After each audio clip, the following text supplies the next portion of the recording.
بسم اللہ الرحمن الرحیم۔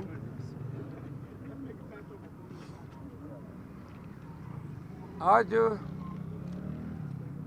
جیل کے سپرنٹینڈنٹ نے پاکستان تحریک انصاف کی قیادت اور وکلاء کے ساتھ بڑا ہی متعصب اور انتہائی تہذیب سے گرا ہوا رویہ اپنایا۔ اڈیالہ جیل کے اندر عمران خان کے ساتھ جیل سپرنٹینڈنٹ کا رویہ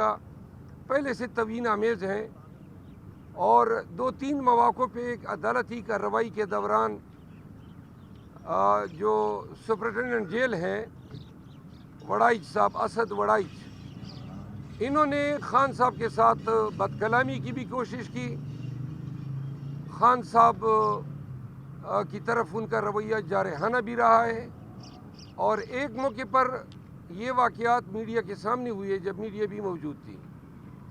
آج چیئرمین پی ٹی آئی اور general secretary general Omar Ayub Khan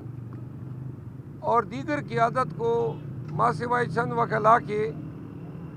کسی کو ملنے نہیں دیا۔ مزے کی بات یہ ہے کہ یہ تمام لوگ اسلام آباد ہائی کورٹ کے محترم جج میاں حسن گل اورنگزیب صاحب نے متعدد ریٹ پٹیشن میں یہ احکامات جاری کیے تھے، اور عدالت نے ہدایات دی تھی کہ ان کی ملاقات جو ہے وہ کرائی جائے۔ بہرحال عمر ایوب خان بولے ہوں گے آپ کے سامنے، اور یہی رویہ سب کے ساتھ اپنایا گیا۔ ہم اس رویے کی شدید الفاظ میں مذمت کرتے ہیں۔ میں خود اپنے تئیں سپرنٹینڈنٹ جیل کے خلاف توہین عدالت کی درخواست آج تیار کر کے کل جمع کروں گا، تاکہ ہائی کورٹ کو ہم بتا سکیں کہ یہ شخص عدالت کے احکامات کو جو ہے مسلسل روند رہا ہے، اور آج جو ملاقات نہیں کرائی ہے اس میں 4-5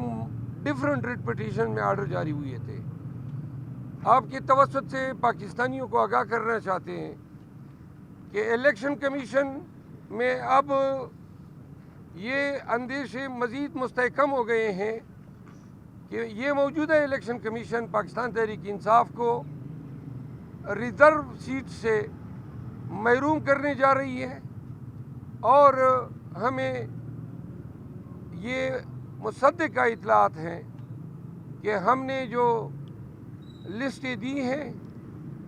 ان لسٹوں کے حوالے سے کوئی بھی تکنیکی ایشوز اٹھا کر پی ٹی آئی کی لسٹوں کو رد کیا جائے گا، تاکہ ہماری عددی پوزیشن جو ہے وہ نیشنل اسمبلی میں خراب ہو جائے۔ تاہم آج خان صاحب کے ساتھ ملاقات میں یہ فیصلہ ضرور ہوا ہے کہ ایک آخری امید کے طور پہ جتنی بھی متاثرہ امیدواران ہیں، اور میں خود بھی ذاتی حیثیت میں اور ہمارے دیگر وکلاء دوست سپریم کورٹ میں آرٹیکل 184(3) کی جورسڈکشن کے تحت پاکستان کی تاریخ کی یہ جو سب سے بڑی چوری ہوئی ہے مینڈیٹ کی، یہ مسئلے، یہ ایشوز ہم سپریم کورٹ کی اوریجنل جورسڈکشن میں اٹھانے جا رہے ہیں۔ قوم بھی دیکھیں اور قوم کو استدعا ہے کہ ان پروسیڈنگ کو بڑا ہی میٹیکولسلی واچ کرے اور دیکھیں کہ کیا وہاں پہ ارگو ہوتا ہے اور کیا ٹریٹمنٹ ہمیں دی جاتی ہے۔ ہم یہ سمجھتے ہیں کہ آج کل اوورال انصاف کا عدالتوں میں فقدان ہے۔ جو شخص عدالت جاتا ہے انصاف لینے یا شکایت کرنے، اس کو یا اٹھایا جاتا ہے یا بھگایا جاتا ہے، اور یہ دونوں کے بعد پھر اس شخص کو عبرت کی مثال بنایا جاتا ہے۔ لہذا ہم کافی تعداد میں اب پٹیشن کرنے جا رہے ہیں، امید ہے کہ سپریم کورٹ میں یکجا ہوں گے۔ تیسری بات یہ ہے کہ پی ایم ایل این اور پیپل پارٹی نے اناؤنس کیا ہے کہ انہوں نے عہدوں کی بندربانٹ کر لی ہے۔ ہم آپ کی وساطت سے قوم کو بتانا چاہتے ہیں کہ اگر یہ ہمارے مینڈیٹ کے ساتھ اقتدار پہ بیٹھیں گے تو اور ہمیں زبردستی حزب اختلاف میں بٹھایا جاتا ہے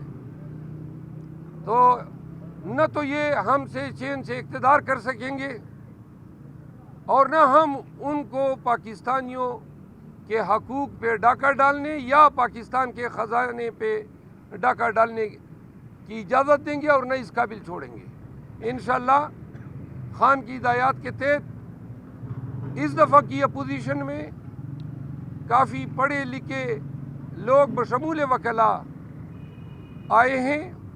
اگر ہم ان 28 سے قبل ہمارے سیٹیں ریسٹور نہیں ہوتی ہے تو ہم اگر مجبور کیے جاتے ہیں پوزیشن میں بیٹھے جانے پہ تو میاں شہباز شریف صاحب یہ نوشتہ دیوار لکھ لو کہ آپ کا خیال ہوگا کہ میں حکمرانی کروں گا انشاءاللہ آپ اپنے آپ کو شیروں کی کچار میں پائیں گے آپ ایک لقمہ بھی کھائیں گے تو اس کا حساب آپ کو دینا ہوگا اور اگر آپ زرداری جیسے مستند چور کو صدر پاکستان جیسی عظیم منصب پہ فائز کریں گے تو یہ پاکستان کی توہین ہوگی پاکستانیوں کو یہ واضح پیغام دیا جاتا ہے کہ خان نے تلقین کی ہے کہ ڈٹ کے کھڑا رہنا ہے آگے بھی اگر یہ ظلم کے ہتھ کنڈے اور فسطائیت سے بھرپور کارروائیاں کرتے ہیں تو خان کا حکم ہے کہ ہم نے بھرپور استقامت کے ساتھ ان کے ہر ظلم و جبر کا مقابلہ کرنا ہے آپ سب کو یہ بھی واضح کر دیں کہ پاکستان تحریک انصاف اور ہمارے بانی chairman Imran Khan Bushra be be کے ساتھ روا رکھے گئے سلوک پہ انتہائی رنجش میں مبتلا ہیں پوری پاکستان تحریک انصاف خان کے ساتھ یکجہتی کا اظہار کرتی ہے یہی سپرنٹینڈنٹ جیل اسد وڑائچ نے اپنے ایک اسسٹنٹ سپرنٹینڈنٹ کے ذریعے بنی گالہ کو منی جیل میں تبدیل کیا ہوا ہے اور وہاں اپنے ہی گھر میں بشرا بی بی کے ساتھ انتہائی ظالمانہ برتاؤ رکھا گیا ہے علیمہ آپا کی ملاقات ہوئی آج بیرسٹر گور کی ملاقات ہوئی جو ان کے زبان سے بشرا بی بی کی شکایات آئی ہیں اس سے واضح ہیں کہ ان کی خوراک ان کی صحت دیگر گوں ہیں ان کو انتہائی ناقص غذا دی جا رہی ہے ان کو اپنے گھر میں ایک کمرے سے باہر نکلنے کی اجازت نہیں ہے جو میٹرسز ہیں ان کو تبدیل کرنے کی اجازت نہیں ہے اور جو پرسنل کی ڈیوٹی لگائی گئی ہے وہ بار بار پہ ٹوکنا اور توہین کرنا گویا ان کو ہدایت کی گئی ہو کہ آپ نے ان کا جینا دوبھر کرنا ہے سوری تو آپ کے توسط سے پورے پاکستان کو بتایا جا رہا ہے کہ بانی چیئرمین کو ذہنی پریشانی سے آگاہ کرنے کے لیے ان کو رنجش میں مبتلا کرنے کے لیے ان کی اہلیہ کے ساتھ انتہا ناروا رویہ اسد وڑائچ نامی سپرنٹینڈنٹ جیل نے روا رکھا ہوا ہے ہمیں یہ ہدایت ہوئی ہے کہ خان کی اور بشرا بی بی کی 2 ہفتوں سے ملاقات نہیں ہوئی ہے تو ہم اس سلسلے میں بھی اسلام آباد ہائی کورٹ سے رجوع کر رہے ہیں ہم 1843 کی پٹیشن سمیت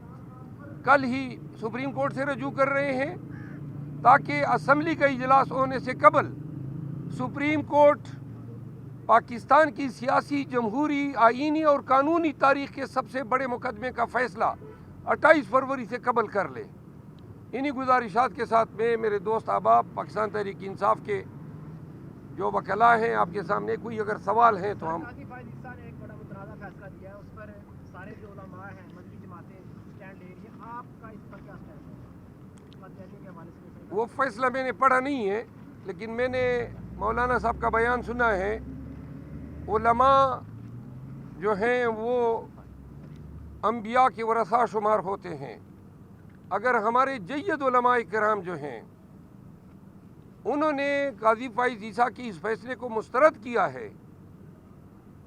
جہاں تک میں نے سنا ہے، میں چونکہ وکیل ہوں، فیصلہ دیکھنے کے بعد میں کوئی کمنٹ کر سکتا ہوں، لیکن جو سنائی بات ہے وہ یہ ہے کہ انہوں نے قادیانیوں کو اپنے مذہب کی ترویج یا تبلیغ کرنے کی اجازت دی ہے. ایسا کوئی مینڈیٹ سپریم کورٹ کے پاس نہیں ہے. نہ سپریم کورٹ ایسے فیصلے کر سکتی ہیں جو آئین سے متصادم ہو.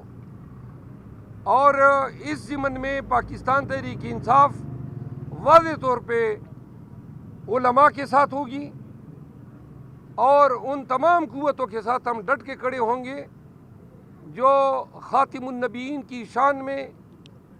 کوئی بھی ہرزہ سرائی کرے یا کوئی اپنی بے دینی پہ لانے کی کوشش کرے. اچھا، آپ نے کہا کہ عمران خان صاحب نے ہمیں کہا کہ اگر ہمیں سیٹیں ریسٹور نہیں ہوتی ہماری تو ہم نے اپوزیشن میں بیٹھنا ہے، تو کیا آپ کو دے دیا گیا ہے کہ آپ جائیں اپوزیشن کریں؟ اور نہیں، ابھی تو ہم یہ توقع کر رہے ہیں کہ سپریم کورٹ میں جو کل ہم پٹیشن دائر کر رہے ہیں ان کی سماعت 28 سے قبل ہو جائے گی. پروت صاحب، آپ کے مختلف لیڈرز نے کوئی 140 سیٹیں کہتے ہیں، کوئی 180 سیٹیں کہتے ہیں، تو آپ لوگوں کو آپس میں تعداد کیوں نہیں ملتی سیٹوں کی، اور اصل سیٹیں کتنی ہیں جو آپ سے چھینی ہیں؟ وہ کوئی کون ہے؟ آپ کا بھی 140 کی باتیں ہوتی ہیں، وہ بیرسٹر گور صاحب نے 140 سیٹوں کا، آپ 180 کہتے ہیں. اصل میں کتنا مینڈیٹ چھینا گیا ہے آپ کا؟ یہ آپ کی اپنی ہی بات ہوگی جو آپ نے ابھی اختراع کر لی. ہم نے تو 180 سیٹوں کی بات کی ہے. 140 کس نے کہا ہے؟